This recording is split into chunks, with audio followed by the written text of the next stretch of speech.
Hello and welcome to the One Life Church devotional series. We cover the entire Bible in 20 months. Well, today's chapters are 1 Timothy chapter 3 and Psalm 92.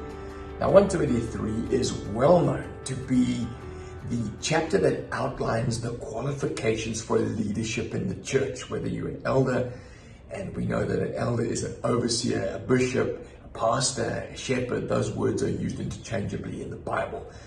And a deacon, which is literally someone who serves, who assists the governors in the church. And the fascinating thing about these lists of qualifications is that they're almost entirely character-based.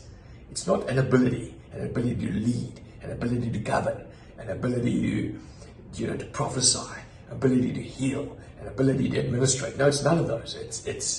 There's one qualification that talks about being able to relay your faith. But that doesn't mean you have to stand up in front of 10,000 people and preach. No, it's, do you understand the gospel and can you speak about your faith? Apart from that, everything else is like, the guy's not a drunkard, the guy's honest, the household is in order, etc., etc. I think it is the standard of a believer that has met Jesus, and God is busy sanctifying and working with him. But anyway, he comes to a conclusion in verse 15 where he says, if I am delayed, remember Paul was going to go and help Timothy deal with these heretics that had snuck into the church that were saying genealogies are important, these things are important. He says, listen, I'm coming to help you. But if I'm delayed, you will know how people ought to conduct themselves in the household of God, which is the church of the living God, the pillar and foundation of truth. Now, I'm standing in front of a pillar here. This pillar is in our apartment down here in Cape Town, and it's a bit of a nuisance, really. You can see it's like in the middle of the lounge. But you can't remove this pillar, because it is the pillar and foundation that holds up 3 stories above me. You remove this pillar, everything's come crashing down. Now, this verse says, the church is the pillar that holds up truth. Now, whose truth? Truth is Jesus. Jesus said, I am the way, the truth, and the life. So the pillar that holds up Jesus for the world to see is the church. And when the church is behaving badly, it's like a wonky pillar. It's like a pillar with a crack in it. And he says, listen, the way that you behave, the way that you live out your faith has consequence. It has consequence in that we are holding up truth for the world to see. And so then he says, beyond all question, the mystery from which godliness springs is great. And now he's talking about Jesus, isn't he? Because godliness springs out of Jesus. The way we conduct ourselves comes from Jesus. So while we're holding up truth, truth also permeates us and changes us. He says, this is truth. Appeared in the flesh, vindicated by the Spirit, seen by angels, preached among the nations, believed by the world, and taken up in glory. That's who we're holding up. That's who we're preaching.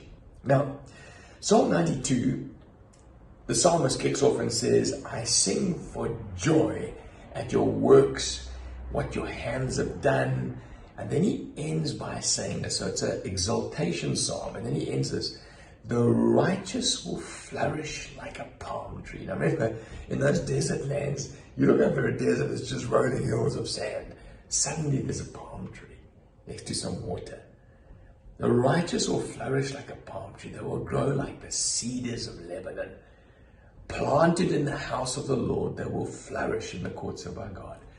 So this verse is amazing. It says this is how we flourish as believers. Planted in the house of the Lord, amongst our brothers. We don't stand alone in a desert. No, we planted in the house. So that's a question to ask you. Are you planted in the Lord? In other words, are you in the house of the Lord? You can be planted in God, but are you planted in the house of the Lord? That's where you flourish.